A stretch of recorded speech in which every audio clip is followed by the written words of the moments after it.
week off, Real Madrid return to action against Valencia at the Santiago Bernabeu. Now on paper, this should not be one of the more difficult games for Real Madrid because we are playing an 18th place Valencia. I mean, this is a team on the complete opposite side of the table who in the 10 games of La Liga so far this season have picked up 9 points, and in their last 5 games have picked up a draw, a loss, another draw, and then another loss. So 3 losses and 2 draws in their last 5 games. Not only are Real Madrid at the top of the table in La Liga, but Real Madrid are coming fresh off a 2-1 victory over Barcelona in El Clasico, where they were ferociously dominant. They were on top of Barcelona, and that scoreline could have and should have. It should have been so much more. Unfortunately, it wasn't. But Real Madrid are looking very, very good. And after their 5-2 loss to Atletico Madrid a few weeks ago, they have gone on a streak of 5 wins in a row, including the El Clasico against Barcelona. Oh, I mean, it's right here. It's kind of here. Like, this has got La Liga game, Champions League games as well. But we got Villarreal victory, we got a Getafe victory, and we got a Barcelona victory. But Real Madrid have been in phenomenal form, with, of course, Kylian Mbappe being the main man. I don't think this is what the team will look like. I do think the team will look a lot different. Let's jump into how I think the teams will set up. In terms of Valencia, I don't really know how they will set up. But however they will set up, it's not been working so far. And coming to the Santiago Bernabeu with a team that's 18th place against the Real Madrid at the top of the table, fresh off an El Clasico victory, is definitely one of the last places you want to be travelling to. Definitely one of the last places you want to be travelling to. This is how I think Real Madrid will set up in the game against Valencia, with Liverpool coming up and then Rayo Vallecano coming up before the international break. We have Thibaut in goal, of course. Lunin picked up a red card at the end of El Clasico because of all the scuffle and nonsense going on the side of the pitch. Trent is finally back and ready, and with Liverpool just a few days away, there is no way he won't be playing that game. So, of course, he has to start this game because there's no way he's going straight into that game having not started or played. And he's been back in training for a minute, and Danny is out for a while. So, it just screams it's time for Trent. Not only to start this game, but build up, get some match practice in, because in Liverpool in a few days he will be starting again. Next to him, Eder Militao, Huijsen and Carreras.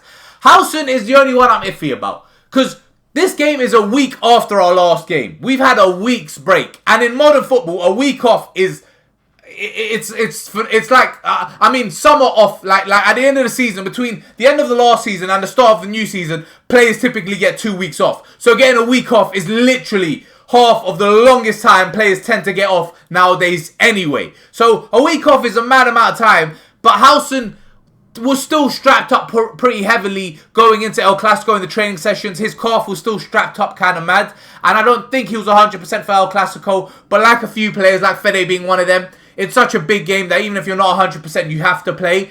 But he might be rested for this game, or not play the full game and then play the full game against Liverpool and then Rayo. I don't know. He's the only one I'm unsure of. Carreras, I think, will be starting. The only thing I can think of with Carreras' position at left back is whether Xabi Alonso decides to give Mendy some minutes, but he could do that towards the end of the game. You don't need to do that from start, right? Because Mendy hasn't played at all for 6 months. There's no way he's ready to start. He gets slowly brought back in through like 10, 15 increments, and then you just increase, right? So I do think Carreras will start, and then Mendy might come on later on. Midfield, same thing. We've had a week off. I see no reason to make any changes. Players will be as refreshed as they will be, at any point in the season with a week off.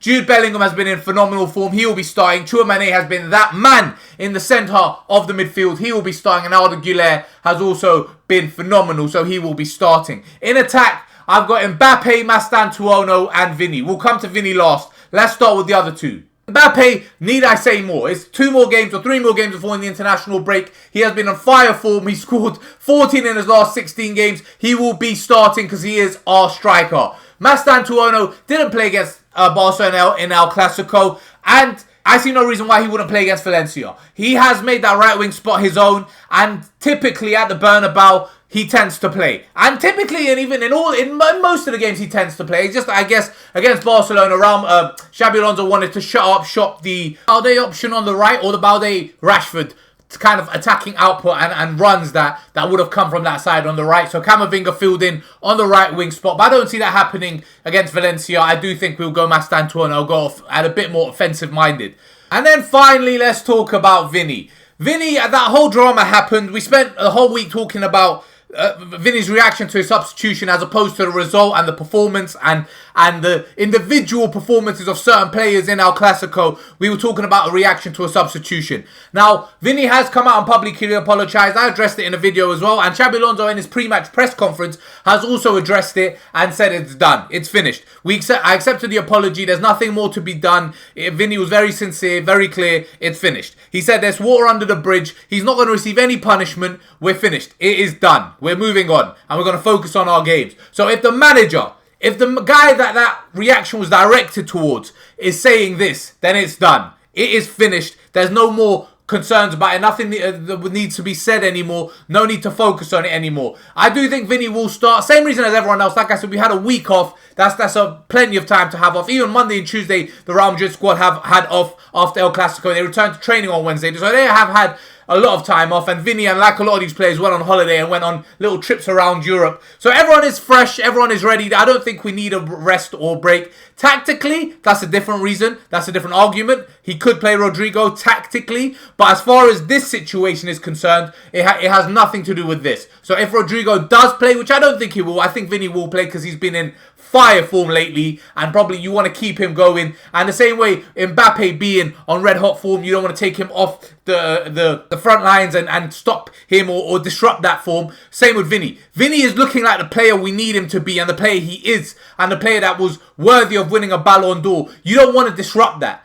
Subbing him off is one thing, but not letting him play when he's showing this kind of form is a whole different matter altogether. So I do think Vinny will play as well. But anyway, I am going to call the video there. In terms of scoreline, I do think we are going to beat Valencia quite comfortably. We've been winning a lot of our games by a 1-goal margin recently. So even though Valencia is sitting in 18th, I don't see that changing too much. I do think we will win by 2 or 3 goal margin against Valencia, but I don't see a 4-5-0 type game. Do you get me? I think at most it will be 2 or 3-0 in our favour in the game overall. And we will come away with a comfortable victory. And hopefully we can score those goals early and be in an advantageous position early, so a lot of these players can get rest ahead of Anfield and ahead of Liverpool. But I am going to call the video there. I'm very much looking forward to this upcoming week of games for Real Madrid, because we have Valencia at home, we have Liverpool at Anfield, and then we have Rayo Vallecano away as well. It is going to be fantastic. Thanks for watching, and peace.